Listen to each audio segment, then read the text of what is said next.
नमस्कार, मैं अंश माथुर, आप देख रहे हैं सिटी न्यूज़ बरेली। हम आपको बताते हैं कि बरेली में स्मार्ट सिटी बनने के लिए जो रफ्तार पकड़ी थी अब वो धीमी होती जा रही है, क्योंकि बरेली जो पिछले साल 117वें स्थान पर था स्वच्छता सर्वेक्षण में, वो अब 147 में पहुंच गया है। वहीं बात करें इंदौर की, तो इंदौर भारत का सबसे साफ शहर माना गया। इसी के साथ ही पटना देश का सबसे गंदे शहर में शुमार हुआ है। वहीं बात करें तो उत्तर प्रदेश के बरेली ने 30 पायदान और नीचे अपनी बढ़त बनाई, यानी कि बरेली साफ होने की जगह गंदा और होता चला गया और अब वर्तमान समय में बरेली को 147वें स्थान पर जगह मिली है।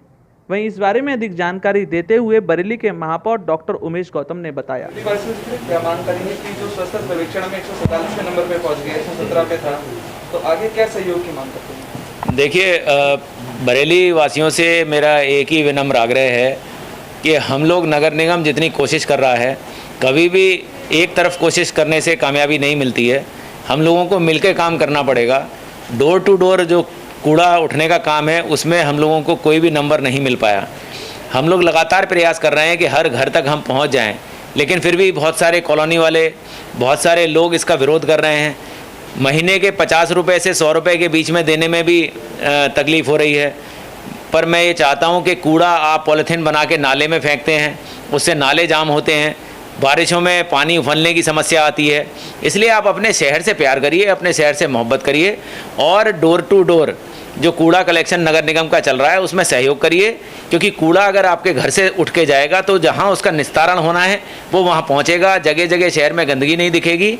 तो मेरा आपसे विनम्र आग्रह है कि इस बार स्वच्छता सर्वेक्षण में हम लोग अग्रणी हों, हम लोग एक बहुत अच्छा स्थान प्राप्त कर पाएँ।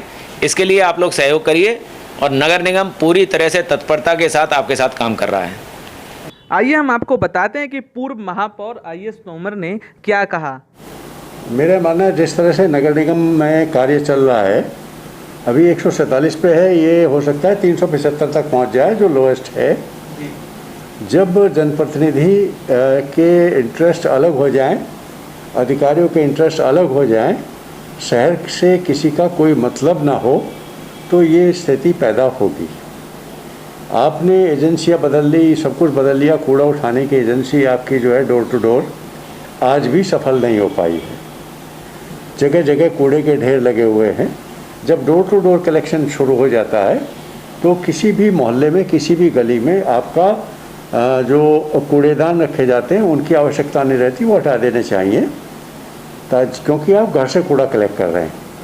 अब वो कूड़ादान भी रखे हुए हैं, कूड़ेदान भरे रहते हैं और यदा कदा जो है वो कलेक्शन भी हो रहा है। तो ये सब जो है मिसमैनेजमेंट है और इस मिसमैनेजमेंट के चलते हुए ये बरेली की हालत हुई है। पिछले मैं समझता हूँ 6-8 महीने में जो बरेली की सड़कों की हालत है, शायद वो उत्तर प्रदेश में किसी उसकी होगी शहर की। पिछले हमारे 2 साल से पहले कार्यकाल में बरेली की एक भी सड़क ऐसी नहीं थी जो इतनी ख़राब हो। पानी भराव की स्थिति वही है, क्योंकि नालों पर कोई ध्यान नहीं दिया गया, ना उनकी कोई सफाई की गई। सिर्फ जो है वहाँ पर ये इस बात में इंटरेस्ट है कि ये काम किसको दे दिया जाए, ये कमीशन कितना ले लिया जाए। आपकी स्ट्रीट लाइट लगी हैं गांधी उद्यान से लेकर के और टेलापीर चौराहे तक, सारा डिवाइडर टूटा हुआ है, केबल बाहर है। आपने ऊपर डेकोरेटिव लाइट लगा दी जो 2 महीने में टूट के गिरने लगी और 2-3 गुने पैसों पर आपने वो लगाई हैं। तो इसका मतलब तो सीधे सीधे ये है कि यहाँ भ्रष्टाचार की सब भेंट चढ़ रहा है। किसी ने कोई गुणवत्ता नहीं देखी, किसी ने कोई मतलब नहीं है, डिवाइडर का नहीं है। तो टोटल मिसमैनेजमेंट है। सॉलिड वेस्ट मैनेजमेंट प्लांट जो था उसको चलने नहीं दिया गया। दूसरा, आपके बस का लगाना नहीं है। तो यहाँ से केवल स्वार्थ में काम हो रहा है। जब तक स्वार्थ में काम करते रहेंगे, इस बरेली शहर की हालत और बुरी होती जाएगी। आप जैसे कि बरेली की जिम्मेदारी आपने भी संभाली है, प्रथम नागरिक का दर्जा आपको भी प्राप्त रहा है, तो आप क्या कहना चाहेंगे बरेली वासियों से और किस तरीके से स्थिति को संभाला जा सकता है? नहीं, बरेली वासियों से तो मैं केवल ये कहना चाहूँगा, भाई अपने कर्तव्यों का निर्वाह करें। हर व्यक्ति के जहाँ पर उनके अधिकार हैं वहाँ कर्तव्य भी आते हैं। तो अपने कर्तव्यों का निर्वाह करें और जो है शहर की सफाई की में अपना पूरा योगदान दें। बाकी बात रहती है कि आगे क्या करना है। अब मैं समझता हूँ कि जनता के पास अब कोई ऑप्शन नहीं अगले 1.5 साल 2 साल तक इसी को झेलना है, लेकिन वो अपने कर्तव्यों का पालन करे, अपने टैक्सों का भुगतान समय से करे और कहीं पर भी सफाई में कोताही ना बरते, अपने घर का कूड़ा बाहर ना फेंके, अपने घर के आगे की नाली को निगम साफ ना करे तो आप स्वयं साफ करवाएं। जब आपके घर के आगे की नाली साफ होगी जल भराव नहीं होगा। हम उसको सारी निगम पर छोड़ देते हैं, छोटी छोटी नालियों को भी, जिनको हम स्वयं साफ कर सकते हैं या साफ करवा सकते हैं। तो इतना जो है शहरवासियों को अपने आप ध्यान देना पड़ेगा। बड़े नाले हैं वो ठीक है निगम को साफ करने, लेकिन अपने घर के आगे की नाली का साफ करना या उसे साफ रखना ये हमारा कर्तव्य बनता है। और कूड़े को इधर उधर ना फेंकें। कूड़ा जो कलेक्शन के लिए आते हैं हम उनको कूड़ा दें और उनका जो मंथली पेमेंट है वो मंथली पेमेंट करें। आइए अब हम आपको बताते हैं कि सतीश कातिब भाजपा पार्षद ने किसके लिए जिम्मेदार ठहराया। काम करना होगा। इसके लिए नगर निगम का स्वास्थ्य विभाग स्वतः जिम्मेदार है। नालों के ऊपर अतिक्रमण हो जाते हैं, क्षेत्रीय जनता और पार्षद निरंतर उन अतिक्रमणों को हटाने की मांग करते हैं, परंतु स्वास्थ्य विभाग और निर्माण विभाग की लापरवाही के कारण ये अतिक्रमण होते हैं। और सब में ज़्यादा इसमें डेयरियाँ दोषी हैं। डेयरी के गोबर नालों में बुरी तरीके से बैठते हैं। गोबर की स्थिति ये होती है कि गोबर सीमेंट से भी ज़्यादा, आरसीसी से भी ज़्यादा सख्त। अगर गोबर जहाँ जम जाता है एक दफ़े आरसीसी का आप पत्थर या कोई भी चीज़ है उसको तो आप ड्रिल करके भी कटवा सकते हैं, और ये गोबर जैसी चीज़ वो बिल्कुल जाम कर देती है, नाले बंद कर देती है, सीवर चौक कर देती है, नालियां बंद कर देती है।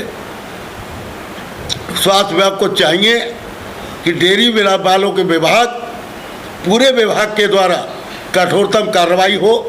और विगत वर्ष नगर निगम बोर्ड ने एक प्रस्ताव पारित किया था कि अवैध निर्माणकर्ताओं पे कठोरतम अर्थदंड डालते हुए नियमित रूप से उन पर अर्थदंड पड़ सकता है, प्रतिदिन उस पर अर्थदंड पड़ता है।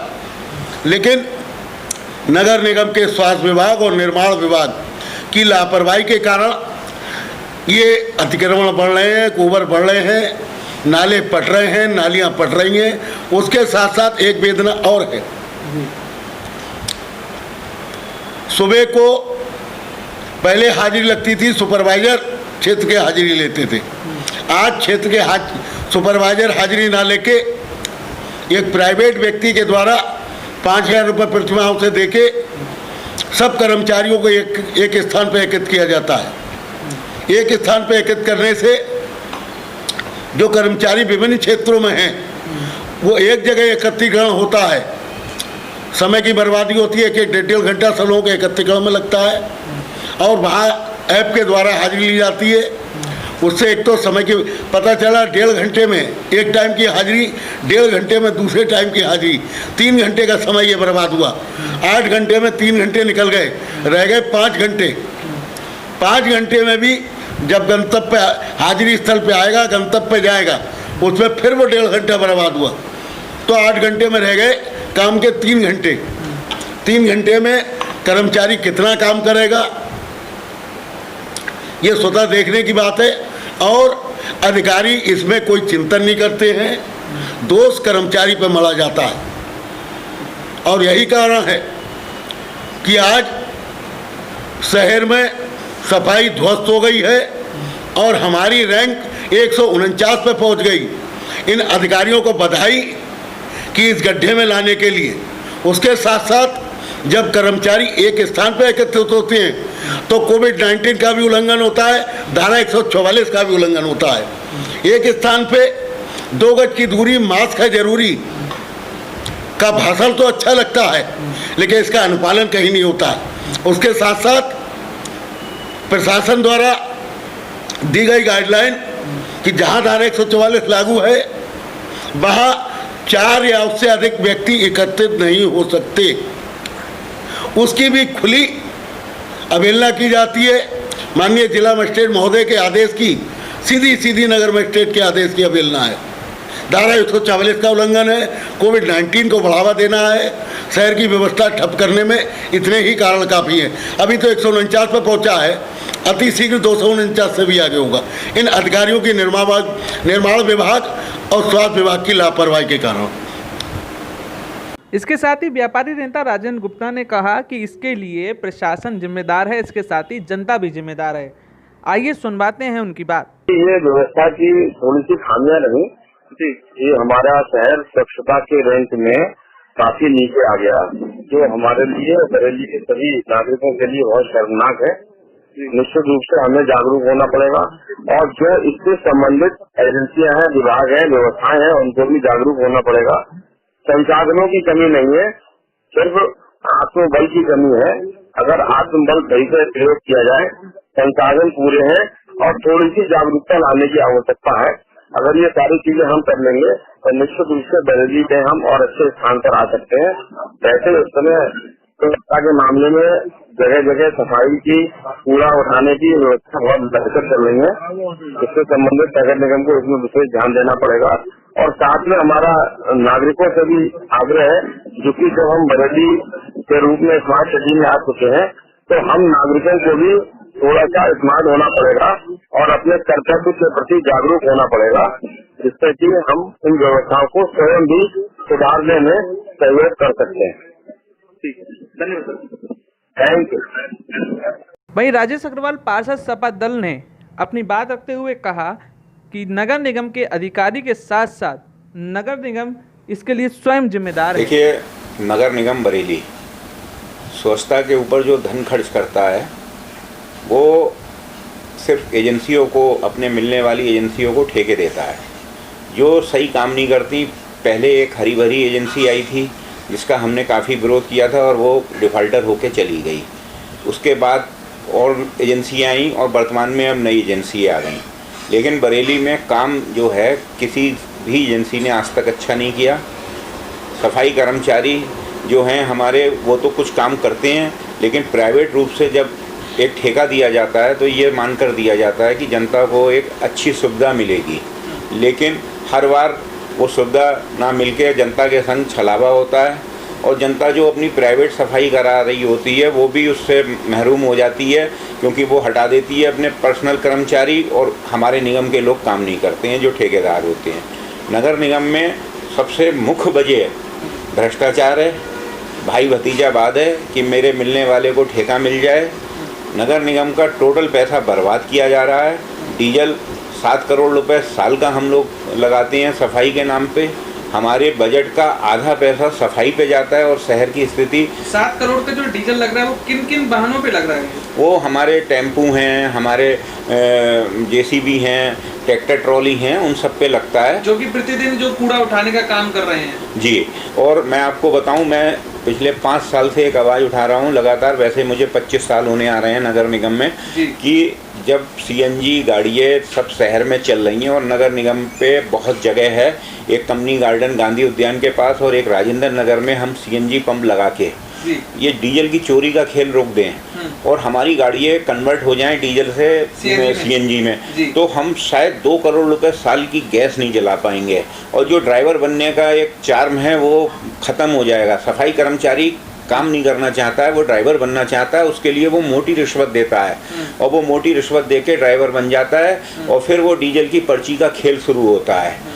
एक ड्राइवर को 18 लीटर रोज की पर्ची मिलती है, उसमें नगर निगम के प्रत्येक व्यक्ति का हिस्सा होता है एक डीजल की पर्ची में। एक डीजल की पर्ची से खेल शुरू होते होते और जनता को गंदगी झेलनी पड़ती है। जी। और दूसरा, जो कर्मचारी ड्यूटी पे नहीं आते हैं उनकी जगह एफजी के कर्मचारी रखे जाते हैं, उसमें भी खेल होता है। नगर निगम के लोग ये सब बातें जानते हैं, लेकिन ना तो इच्छा शक्ति है, क्योंकि सब लोग, कोई छोटे भ्रष्टाचार में लगा है वहाँ, कोई बड़े भ्रष्टाचार में लगा है, ना मैं तेरी कहूँ ना तू मेरी कहे, ये स्थिति हो गई है। और नीचे वाले लोग सम्मान भी नहीं देते हैं, चाहे आप कितने बड़े पद पे बैठ जाओ, उन्हें पता है कि यार ये भी तो ऐसा कर रहे हैं, अच्छा, तो एक तरीके से चोर चोर मौसेरे भाई जी बिल्कुल हैं। और वर्तमान की स्थिति ये आ गई है, मैं 25 साल से नगर निगम में हूँ। पिछली बार हम और हमारी पत्नी थे, एक डर था चोरों में, हम आवाज उठाते थे, चोर सहम जाते थे। लेकिन इस बार जो बहुत बड़ा परिवर्तन आया है वर्तमान समय के बोर्ड में, जिसमें देख रहे हैं आप चीखो, चिल्लाओ, लखनऊ तक शिकायत करो, धरने पे बैठो, लेकिन आप परिवर्तन नहीं करा सकते। क्योंकि जब हम 20 साल से परिवर्तन 22 साल से करा रहे थे, तो ये 2-2.5 साल में ऐसी कौन सी बात आ गई कि कौन सी मशीनरी आ गई जो परिवर्तन नहीं करेगी। टैक्स में वो गड़बड़ है, लाइटिंग में वो गड़बड़ है। लाइट विभाग तो नगर निगम का टोटल खत्म कर दिया, वो बरेली का आज तक का सबसे बड़ा भ्रष्टाचार है लाइटिंग विभाग। किस तरीके से खत्म हुआ, क्या वजह रही उसकी? देखिए, लाइटिंग सरकार ने एक अच्छी मंशा के संग ESL की लगाई थी कि इससे बिजली के बिल कम आएंगे। जो LED लाइट, व्हाइट कलर की LED लाइट, ये पिछले बोर्ड में एक प्रस्ताव पारित हुआ था और उत्तर प्रदेश सरकार, केंद्र सरकार का ये प्रस्ताव है कि बिल बहुत आते हैं बिजली के, उसके तहत अब साहब वो LED लाइटें लग गई। लेकिन उसके संग संग नगर निगम क्यों और दूसरी कंपनियों की लाइटें खरीदता है, क्यों नहीं ESL की ही लगाता है सरकारी कंपनी की? फिर उनकी मेंटेनेंस का खेल होता है। तमाम इतने घपले हैं कि हमारा प्रकाश विभाग समाप्ति की ओर है। बस एक बोर्ड लगा है प्रकाश विभाग, और उसमें जो लोग हैं वो गुलाम हो चुके हैं व्यवस्था के। उन्हें सब पता है कि कहाँ गड़बड़ है, लेकिन वो बोल नहीं सकते। मैंने अपने जीवन में 22 साल में 1.25 कम नहीं होते हैं, और मेरी राजनीतिक लाइफ उससे भी बड़ी है। मैंने इतना बड़ा भ्रष्टाचार नहीं देखा। मेरा जनता से अपील है, किसी पार्टी के कार्यकर्ता बनकर, वोटर बनकर ना काम करें। आप देखें कि शहर में जहाँ लाइटें सही होती हैं वहाँ लाइटें लग जाती हैं, जहाँ पे सड़कें सही होती हैं वहाँ सड़कें बन जाती हैं। जो इलाके टैक्स बहुत ज़्यादा देते हैं वहाँ क्या दुर्दशा है। शहर को प्रॉपर तरीके से जल भराव से मुक्ति की आवश्यकता है। संजय नगर कब से जल भर रहा है, हर जना ये कह देता है कि मैं जल भराव से मुक्ति करूंगा। जने कौन कौन से इलाके, एक जगह की बात बताएं, शहर इस समय बहुत खराब स्थिति में है, गंदगी का अंबार लगे हैं, कोई सुनने वाला नहीं है। देखिए, इसके पीछे स्वार्थ है। करोड़ों रुपए का जो हमारा रजऊ पे प्लांट है वो सफ़ेद हाथी बन चुका है। उसके बाद बाकरगंज में एक कंपनी आई थी, उसने तमाम नाटक करे थे कि गैस बनेगी, बिजली बनेगी, ये होगा वो होगा। और तत्कालीन नगर आयुक्त ने बड़े बड़े वायदे किए थे कि साहब मेरे को यूपी में शाबाशी मिली कि मेरे को पैसा मिलेगा, नगर निगम बरेली को पैसा मिलेगा, लेकिन सब कोरे ख्वाब साबित हुए। और इसके अलावा जने कितनी जगह ट्रेचिंग ग्राउंड के लिए ज़मीन खरीदी गई और कितनी जगह पोस्टपोन हुई। सिर्फ जनता का पैसा बर्बाद करना, समय बर्बाद करना, कोई नतीजा नहीं निकलेगा। बाकरगंज का जो हमारा ग्राउंड है वहाँ पे जो कूड़ा पड़ा है, आप हमें बताओ, हम उसको दूर कर सकते हैं। वहाँ पे बहुत अच्छा प्लांटेशन हो सकता है, उस कूड़े का हम सदुपयोग कर सकते हैं। लेकिन इच्छा शक्ति हो, इच्छा शक्ति और स्वार्थ ना हो, तो निश्चित हम बरेली को इंदौर से ज़्यादा सुंदर बना सकते हैं। हमारे यहाँ नाला बनता है 50 लाख का, 40 लाख का, लेकिन उसका ना कहीं छोर होता है ना निकास होता है, तो वो नाला क्या काम करेगा। हमें कम से कम प्रॉपर तरीके से प्लानिंग करना होगी। ठेके बांटना हमारा एम नहीं होना चाहिए कि चलो 5 करोड़ के नाले बनवाए, उस 5 करोड़ के नाले से फ़ायदा क्या है। नगर निगम को बहुत ज़्यादा सुपरविजन की, बहुत ज़्यादा ईमानदारी की आवश्यकता है, तब कहीं नगर निगम बरेली कंट्रोल में आएगा। नहीं तो आने वाले दिन बरेली के लिए और भयावह होने वाले हैं, गंदगी को लेकर, सड़कों को लेकर, गड्ढों को लेकर, और ना जाने कितनी जन समस्याओं को लेकर। हाँ, ये अच्छाई है कि रातों में जो है लाइटें कुछ अब और हाई मार्क्स ले रहे हैं, भले ही सड़कें ना हो और जल भराव होता हो, गंदगी हो, लेकिन हम लोग 4 करोड़ की लाइटें अब और लेने जा रहे हैं। पहले 3 करोड़ की ली थी, अब 4 करोड़ की बरेली को लाइटिंग शहर बना देंगे, और पुरानी लाइटें जो सही थी उसे हटाकर। इससे ये तो सिद्ध हो चुका है कि हाँ, बरेली की स्थिति पिछले साल के मुकाबले काफ़ी बेहतर नहीं हो पाई, जिसकी वजह से ही स्वच्छ सर्वेक्षण में बरेली को ये दंश झेलना पड़ा। लाख वादे होने के बावजूद भी बरेली स्मार्ट बनने की रफ्तार नहीं पकड़ पा रहा है। लगातार कोशिश काफ़ी की जा रही हैं, लेकिन स्थिति फिर भी सुधरने का नाम नहीं ले रही है, जिसकी वजह से जगह जगह बरेली शहर में जल भराव हो रहे हैं। वहीं बात की जाए तो कुछ जगहों पर पार्कों की व्यवस्था सुधरी है, वहां पर एक्सरसाइज की मशीनें लग गई हैं, लेकिन कुछ जगहों पर पार्क बदहाली की मार झेलते हुए भी नजर आ रहे हैं।